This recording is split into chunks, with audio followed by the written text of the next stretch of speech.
Welcome to the Configure Price Quote podcast. My name is Frank Sohn and I'm the founder of No CPQ Consulting. This podcast is 100% focused on Configure Price Quote, also known as CPQ, and will provide you useful insights into this topic. My guest today is Eyal Orgil, Chief Revenue Officer at DealHub. Eyal has been on the CPQ podcast before, and I'm very excited to have him back to talk about the latest updates around DealHub. Eyal has over 25 years of business experience and co-founded DealHub in 2014. He lives with his family near Tel Aviv in Israel. Welcome back to the CPQ podcast, Eyal. Thanks a lot, Frank. It's exciting to be back. Many things have changed since we talked for the last time, right? So, for example, you received investments worth $80 million in the last 12 to 16 months or so, right? So, and I was wondering what has changed for you personally during that period of time? Yeah, well, definitely, we've gone through a tremendous change the last year and a half, I would say even. We were back then probably about 40 employees or so. Today, we're over 180. We're going to be over 200 by the end of the year. And it's definitely been a huge change for me on a personal level. The funny thing is, I thought I'd be working less. I think that's what I promised my wife, is that I'd be working a bit less by the time we got to this size. And for now, it's been working more, but we do see the light at the end of the tunnel. That I'll get a chance to work a lot less at a certain point. But it's just been such a tremendous change for the company, and that's changed me in a lot of ways as well, in terms of having to manage a large group of people that weren't there, didn't see how we grew up and how things had progressed, and all of a sudden, to manage those people and try to keep them going on that same sort of flow. So it's been really an exciting period. Since I started with DealHub, I think every year has just had more and more excitement to it. This has just been another one of those changes. So it's really been a super incredible time. Sounds very excited. So let me ask this. What's your favorite thing that you tell people about DealHub these days then? I think it's bragging that we've gotten to a company that's over 180 employees on the way to over 200. It's one of these things. You start up a company. We've been doing it now for about 8 years. You start up and everybody's okay, great. You got to start up. That's great. And every year you grow a little bit and all that. And all of a sudden to go to be such a large company, I think it's great to brag about it. I like the personal side of things as well, that, there's 180 families that depend on DealHub, so it's a lot of responsibility, but it's something to brag about. I think it's a great accomplishment. It's one of these things that, you work for years and years and years, and to see the fruits of your hard work really coming out and having an effect on so many people. I'm not a bragging type, but when someone asks me, what are you proud of? That's something that I like to talk about. I think it's been a really tremendous experience, and I am really proud of it. No, and I think that's absolutely right. So because lots of people tried to do that, you actually did it. And I see also the interest in DealHub is definitely increasing in the market. There's no question, right? So, but what I was wondering on a personal level is more, what is for you personally the most important lesson that you have learned now, especially over the last 18 months? I think there's a number of different things. There's so many things that I've probably changed on a personal level. Some of them I probably don't even notice. But I think when you bring in a lot of new people to sort of your baby that you helped raise, and you've now got to be very patient as people come in and they learn it. And you, on one hand, so you want to bring them in because you brought in really good people, and you want to take that experience the reason you brought them in, they're very experienced in a certain area, and you want to bring them in. So you got to be patient to see they can do it. On the other hand, you've also got to fight with yourself, not to just force them to the way that you want to go, but on the other hand, you do want to make sure that there was a success before they arrived. You want to make sure you continue that success.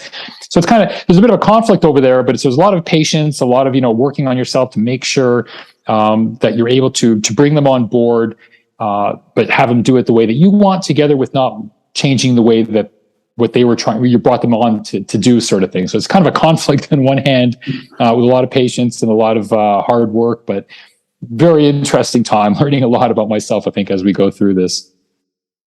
Indeed, very interesting. Now, Eyal, you have been on the podcast before, so I want to ask you a different question, right? So then what I typically do with what do you do when you don't work, I would like to know, what's one thing that people are generally surprised to find out about you? I think I'll take this in probably a different direction than what you were thinking. I think they're surprised that I sometimes sleep, because I'm sometimes the last person in the office. I'm based in Israel. We do work with the US, so I'm working oftentimes doing calls to the West Coast. So I'm here very late.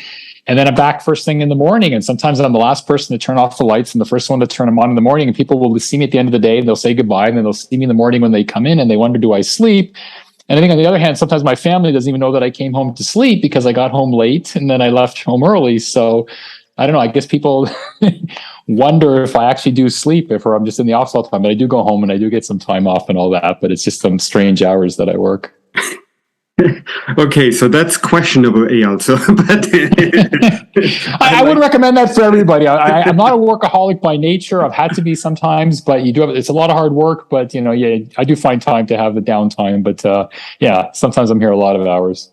I got it. So startups definitely keep you busy. There's no question about that. Now let's switch gears a little bit and talk more about DealHub, right? So DealHub has a lot of capabilities besides CPQ. You have the deal room, e-signature, contract management, subscription management. Tell us a little bit more about these capabilities and some other capabilities where you see high customer interest. Sure. I think it goes back to when we put together DealHub. Obviously, we started off as a CPQ company and very quickly realized that as part of the CPQ or part of putting together a price quote, there's a contract involved over there. And of course, once you have a contract, you want to sign things off. And then we started looking at, yes, we can generate a Word or a PDF document that we have also our deal room, which is our web environment that we can share content and share proposals with and do e-signatures, and we can do some redlining capabilities on that as well.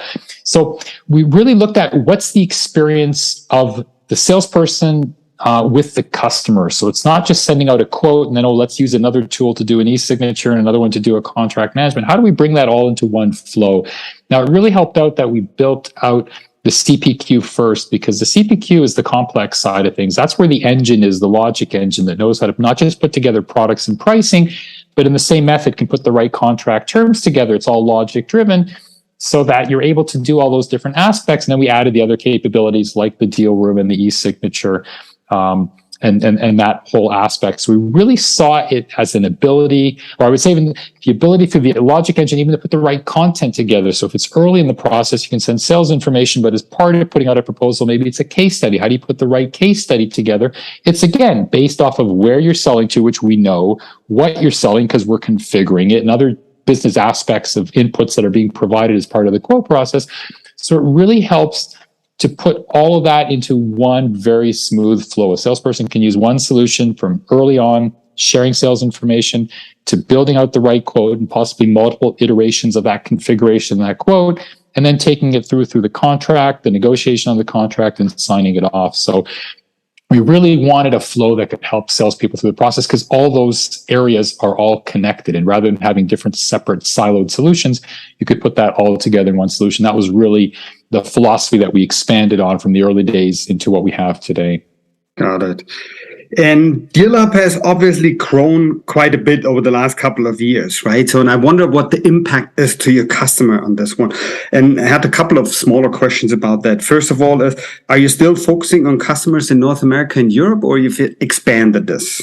Well, we do have customers around the world. I think early on, if we go back to what we were talking about earlier, as a startup, you have to be very focused in what you're doing, in everything, in your product, in your go-to market, where you're attacking. And very early, we focused on English speaking because that was easiest for the marketing, so they don't have to do it in different languages. And we basically have stayed pretty much with that. The market is big enough on English speaking. However, you do have the effects when you're marketing in English, people are picking it up. So we have customers today in Germany, we have in Scandinavia, we have in the Netherlands, we have in Italy, we have in Spain. We do have customers out in Asia Pacific territory and in India. So while we sort of started off just sort of focusing because it was easy in English speaking, we definitely go across the world today with our customer base. We have organizations of different sizes in all of those different markets. We're in a good location based in Israel where we can deal with all that. And we have expanded our team as well into other areas. So we do have people today, quite a large team today based in the US as well. So we've expanded there quite a bit, but we're very much focused globally, not just specifically to North America or Europe. Okay, very good correction. Then really global focus now. And what does it mean to the industries that you're covering? Have you added a lot of different industries to your typical target industries? Well, I think different than a lot of CPQs, we didn't go to a specific industry when we started off. There was those that were very strong, and I can talk about those in just a second. But we really generated a CPQ, and for those that haven't had a chance, obviously I do invite anybody to come take a look at our CPQ. We built the CPQ a little bit differently, where we can guide salespeople through a process, something that they can build on their own, something we call a playbook, where you can actually build out the flow of questions that you want. So if you're a manufacturing company, you're going to ask questions like, what type of widget do you need? What size, quantity, where is it going to fit into, and things of that sort. And that's what's going to help build out the configuration. If you're in the software space, obviously, how many licenses, what duration do you need? And whatever market you're in, you're going to do ask the relevant questions. So the solution was designed from the beginning to really be able to adapt to any kind of industry. Now, yes, there are CPQs that are very focused on certain areas of manufacturing and others. And some of those really niche areas we don't go into. We're not trying to go into those areas. We wanted to provide a very broad capability of the solution, but we do work very well so in different industries. So we work in manufacturing, we do work in technology, in the financial sector, in the services sector. We've got waste disposal companies. We just closed a huge housing development company in the UK. So we're in various different industries today, and the solution can just adapt it. It's not that it adapts itself. You configure it to exactly what you need for your specific industry, and it's very flexible that way, and it does a very good job in all those different industries. Excellent. And then what I would expect with a startup is as you grow, your customers get larger as well. Is that the case for you as well? Absolutely. It's today the size of organizations that we deal with are into, the multiple hundreds of users, whereas, 2-3 years ago, we'd be talking, if we had a customer 100 users, it'd be like, holy, wow, that's great. We got that. It's common today. Our pipeline is filled with customers with hundreds of users. It's a different kind of sales process sometimes. That's something we've adapted to and obviously done a very good job at doing, but we definitely have, our customer base is tremendously growing. And some of those are in different industries. Some of those are in technology companies. We have customers that have grown to hundreds of users, like saying housing developments. You've got salespeople all over the place selling housing. So it's been an interesting journey going to that because it's changed, how we deal with the sales process. We always were very focused on a very fast sales process because it's something we can quickly prove our solution. And some of these processes take a little bit longer with the larger organizations. But we've adapted to it. But it's also been very exciting to see that we are seen by large organizations, and we were able to prove that we can provide them a solution as well as we can do it for the small companies. And one question I want to follow up here is, do you see any impact from the current economic worries like inflation, energy concerns and stuff like this to your business? Very, very minimal. And I'm surprised by that. I think when things started to go interesting, around probably the springtime, beginning of summertime, there was a lot of question what's going to happen, especially coming into the summer. We were just in a boom period over the summertime. It's just been crazy. I went away for a couple of weeks and I was, they were missing me because it was like, where are you? We need you over here. How could you take off time? And, I thought it'd be a quiet period. So surprisingly, no, we haven't seen too much effect. There are some companies that are holding off a little bit on budget saying, hey, let's just see where things are going over the next few months. But it's been very minimal, hasn't had almost any effect on us. And again, surprisingly, but I'm glad that it's worked out that way. And it's actually good for the economy. I think that's good that companies are not slowing down too much. I think it's good for everybody, but especially for us, we haven't seen too much effect. Very good to hear. So, and I guess that also means you're still hiring then, as also in the US, I guess. Is that correct? The office is in Austin, in Texas, right? Our headquarters in the US is Austin, though we've got people out in the Bay Area. We've got people down in Florida, I think in Atlanta area, and a couple other places. So obviously a lot of these are customer success folks. So we wanted them close to where the customers are located. So we're continuing to hire in the US. We're continuing to hire in our headquarters here in Israel. We still have plans to continuously grow. We had a nice funding round that we did earlier in the spring time frame, which is really helping to feed that and continue our growth. And we're probably looking to double, I think, a years from now. So we're almost at the 200 employee mark, and we'll probably be double that hopefully by next year this time. Wow, very cool, very aggressive. So one question also then is, especially with the remote working, is that something that you still support, or you expect more people to show up to the office again? It's kind of an interesting question because we've gone through a period, and I follow a lot of other companies as well. If you're in an established company, it's sometimes easier, or it seems to me easier, that you can go remote working. As the company that's grown so fast over the last year and a half, Obviously, things like in the US where it's customer success, we want them closer. So that's been natural that they have done a lot of remote working. In our headquarters, sometimes you do want them coming back to the office, and it's sometimes a bit of a struggle because people are coming on board, whether it's sales, whether it's customer success, it's programmers, it's whatever roles that they're in, the marketing people. You do want them come in. It's much easier to work when you're working face to face, as it used to be, as we thought, at least, even selling, it was great working face to face. There are ways to do it remotely, and we do it. We do provide people a lot more flexibility to work from home, but we do want to see as well, trying to get back to some sort of good balance where people do have that work-life balance, but we also have the ability to bring them into the office. So I'd say it's almost been like a bit of a struggle because you do want that personal side for people, but you also want to make sure that we continue to grow and people get the right knowledge about the company and you're able to provide the right values to them of what we're trying to make with the company. And it is challenging to do it remotely. I think while the pandemic was on, people were sitting at home, they were focused purely on work, and it was very different. I think once things opened up and, you sort of feel, is that person calling me from home, or did they just go off, they're at the mall somewhere and they just went off to the side sort of thing, to a quiet corner sort of, and, give me a call to say, hey, everything's okay, I'm talking to the customer. So you sort of have that sort of aspect as well. And you understand people, they want to get out, and we were locked up for a long time as well. So it's a challenge. I'd say we'd like to have people in the office, but we also want to respect their freedoms and all that. Or you want to call it freedoms, or their will to want to, have that ability to be working from home and all that. So we do have a balance, both in the US and in our headquarters, but it's definitely a challenge, and we deal with it almost on a daily basis.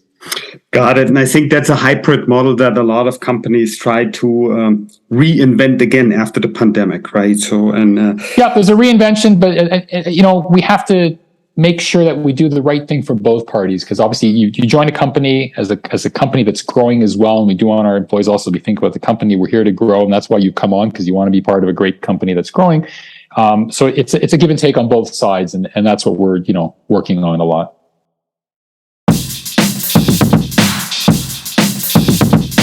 Novo CPQ Consulting helps you with all CPQ related questions.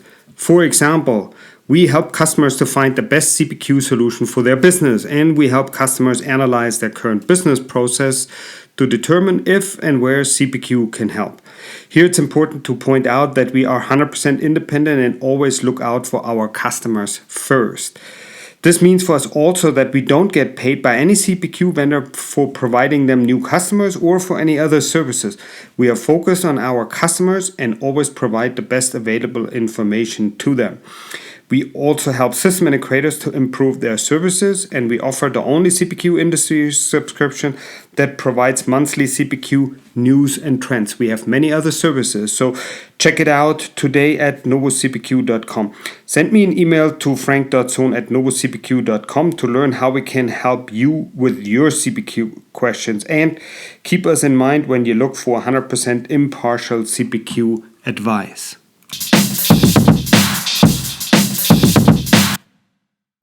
And what can you tell us about the funds that you received and how you plan to use them? It's basically to grow the company. We want to continue growing the company. As I said, we have plans to double by next year and continue from there. So that's in all roles. Obviously, the US has been a major growth area, a lot of customer success. We're growing in sales, we're growing in our development, we grow in our marketing. It's basically just to continue funding the company. I think it came at a great time. There was a lot of cutbacks in the investment world. It was something that was in the works, and it's great that it continued, and it's given us the breathing room. We're a growing company, so we're not struggling by any means, but it's giving us some breathing room by having had that funding. But it was just to continue the growth. We want to really see ourselves continue to grow, and it's great to have that funding available to do that. Very cool. Then let's talk about a couple of different features and functions, right? So are you trying to improve the product configuration capabilities considerably? Definitely. And we do it all the time. I think we're in a very different kind of mode at DealHub, where you have some organizations that will go and put in new enhancements, several times a year. We're in a very agile environment. We're coming out with new functionality probably anywhere between every 6 and 8 weeks, sometimes even quicker than that.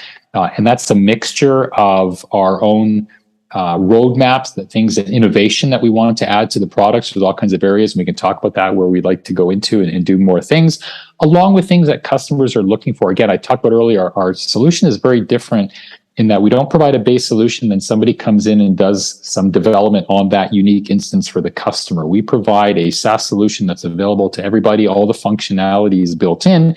That means that we have to add the functionality to the solution to make it available once you go to implement it. When you implement it, you don't create anything specifically, again, for that instance. So we're constantly adding new capabilities. There's new configuration type capabilities, new pricing type capabilities, new documentation generation capabilities, our deal room that we do, the web environment, we add new capabilities there.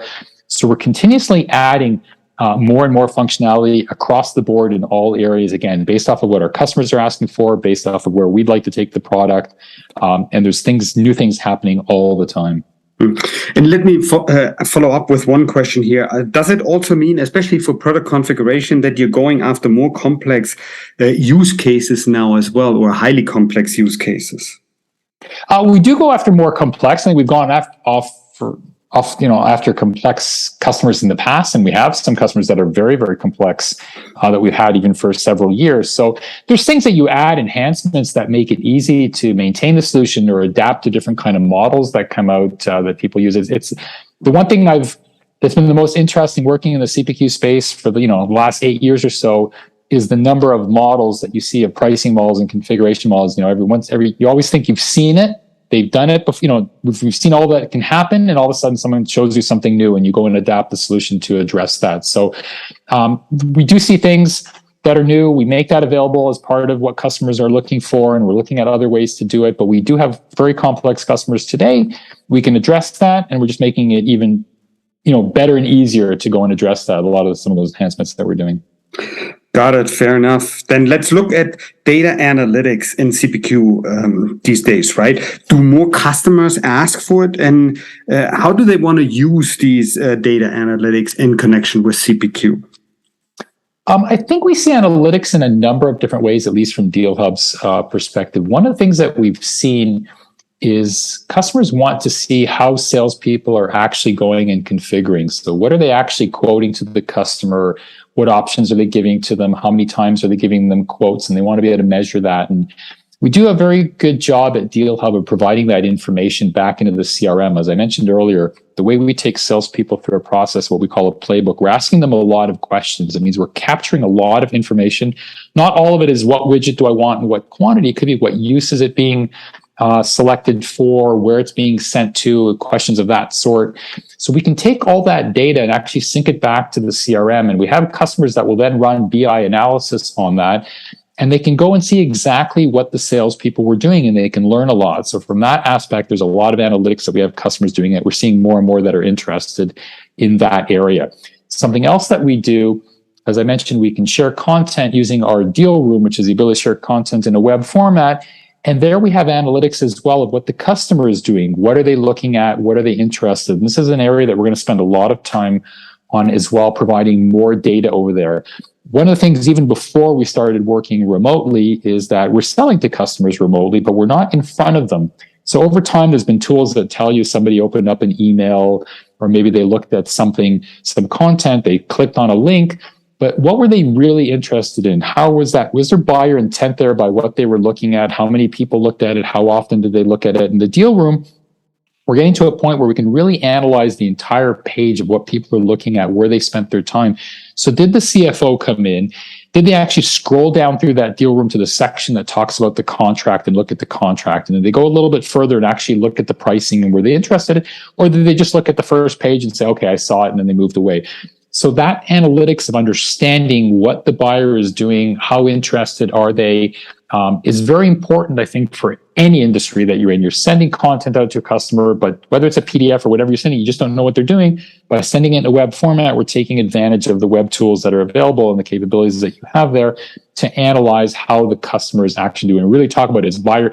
A lot of things in our marketing world is driven by intent, by people looking at things. And the same thing we want to know now in the sales world, customers want to know, is understand what their buyer is looking at, what they're interested in, and gain some insights from that. Whether it's just to go back to them to see what's happening or whether to improve or even just understand what that sort of digital body language is of the customers. And we're getting a lot of interest from that area as well. Oh, I would expect that's very interesting to a lot of customers. You already see some regional trends that you think are worth sharing, though, that you see, okay, I have an idea. Some trend is much stronger in Europe than it is in North America and the other way around. I think if anything, just in Europe, there's a little more hesitation with more the stricter GDPR type regulations and all that. So while you can capture data, you can't capture it specifically on people. So there's a bit of, a difference over there. I think in North America, a little more open, though that can change a little bit too. You got California being a little stricter and all that. So there's some, hesitation on that side, but I think we're so used to anyways, everybody knowing about us, whether it's Google or anybody else knowing what we're doing all the time. So there is a bit of knowledge on that. There's a lot you can gain even with not having it personalized and all that. So there's maybe a little bit of difference in between the regions, but there's definitely an interest by everybody really trying to understand what their salespeople are doing and obviously what their customers are doing as well. Perfect.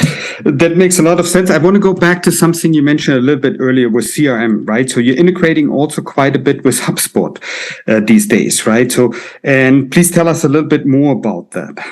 Yeah, HubSpot's a very exciting I'll call it up and coming. They won't agree with me. Obviously, it's been out there for a long time, but we all of a sudden do see a lot of customers. We put together our integration to HubSpot. It's probably back in the springtime, around the middle of spring. And the number of customers we have there is just tremendously grown. And what's really been interesting is that where in the past you see customers coming to you, oh, we got 5, we got 10 salespeople. All of a sudden, we've got customers that have 200 salespeople running on HubSpot. So HubSpot has definitely done a lot of work going up market. They're coming to us because they need a good CPQ solution. There's not a lot of CPQs, if there are any at all, really, that work on the HubSpot market. There's all kinds of different solutions, but not really one of the heavy hitter CPQs like we are in that HubSpot market. So it's been really exciting to see it growing and to see what HubSpot is doing. We've seen customers that traditionally was going from HubSpot to Salesforce. We're actually seeing now customers going from Salesforce to HubSpot, which was a real surprise to me. I'm not sure that HubSpot is yet there with all the capabilities. They're not there with all the capabilities that Salesforce has. Salesforce has been out there for years and years, but it's been very interesting to see that flow going the other direction. And I'm glad that we have a CPQ that can support it. We've got customers that have gone from one CRM to the other for Deal Hub. It's the same logic that would run whatever of the CRMs that we work with, whether it's HubSpot or Salesforce or Microsoft Dynamics or some of the others, so that you can actually transfer your connection from Deal Hub from one CRM to another, and you're probably just going to spend the afternoon doing it, mapping fields. The same logic is going to be the same on all the different CRMs that you work with. And one question I have to ask here, Eyal, is also, especially HubSpot has their own CPQ solution now. You see a lot of competition from them directly, or that you think that's still not the main solution that's used on the HubSpot platform?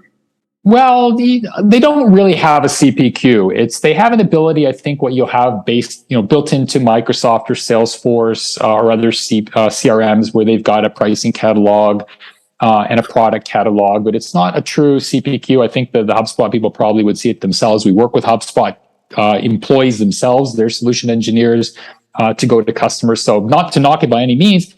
If that's all you need is the ability to go select a product and have a price point to it and put a discount around that, that's what it will do. And a lot of CRMs do that. And there's a lot of solutions that will just provide that capability. Once you get into the need to actually put the right configurations and do the validation checks and the advanced approvals and really put together very detailed documents and the MSAs or the service agreements and all that go with it, the contract, then you're getting into a different category.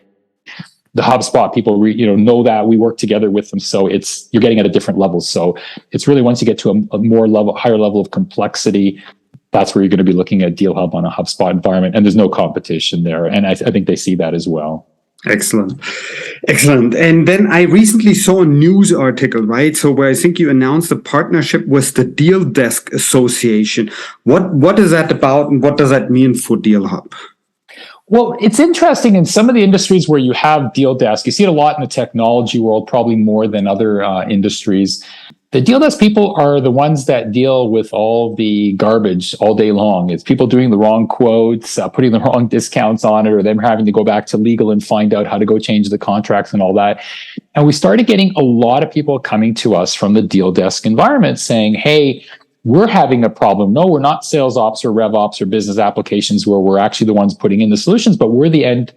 We're a subset of the end customer, but we're the ones that really have to deal with a lot of the mess that's going on.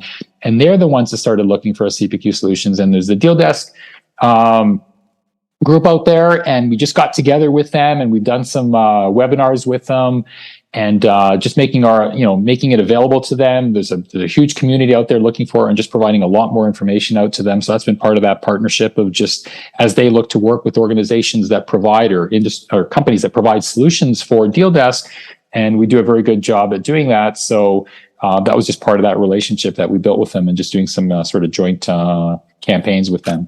Okay, got it. So talking about these partnerships, one thing I was wondering also, since you're getting bigger and bigger, right, and growth is very aggressive, are you consider also working with Gartner, Forrester, IDC, or whoever else in the CPQ analyst space to get into their report, and why, if that is potentially important for you? We will be coming out with Gartner very shortly. So in this year's report, some of the other ones we'll be looking at as well. It hasn't been something that we focused on in the past, but as we talked about earlier in the session, we have gone a lot up market, and it's something that we get pointed out once in a while saying, hey, I didn't see you guys in Gartner. It hasn't affected us by any means in the past, but it's definitely something, if that's where customers are looking, we want to be there. And I think we have a great competitive solution. So we're working together with Gartner right now, and we'll look to work with some of the other ones as well. Some of these processes take a bit of time. The analysts do a very detailed analysis. It takes them time to do that as well. So we're working with them. We've done a lot of work in the past with G2. I see that sort of as that's the voice of the street. That's what people are doing. But Gartner has a very important play, as do Forrester and the others, in terms of how the analysts look at things. And it's definitely an area that we'll focus on a lot more going forward. Excellent. Then I will definitely keep an eye out where you land on this upcoming Gartner Magic Quadrant report that should come out in the fall here sometime. But unfortunately, we're already at the end of this episode. So hence my last question is, what's a good way for interested listeners to contact you or your team if they have any follow-up questions? Well, definitely check out the website. A lot of information over there. I'm more than happy for people to reach out directly to me. You'll probably have my details, on the list for the podcast, but eyal.orgil@dealhub.io. More than happy to reach out. Obviously, I'll probably not be the one that'll be able to deal with all the things personally. I'll hand you off to my team. We got an expert team that can work with you, but more than happy. We want to show people how things work. Our process is to show them demos, get really detailed, really provide you all the information that you want. We're more than happy to. So please do feel free to reach out, and we'll have someone work with you. Always exciting talking to you. I wish you a lot of growth and a busy year. Thanks for making time for the CPQ podcast today, Eyal. Thank you so much, Frank. I really appreciate it. Always great to speak with you. I'd like to thank everyone for listening and hope you learned something interesting today. If you like the podcast, please go ahead and rate it on iTunes or share it with your friends and colleagues. In the meantime, you can find us online at www.novocpq.com. So long, everyone.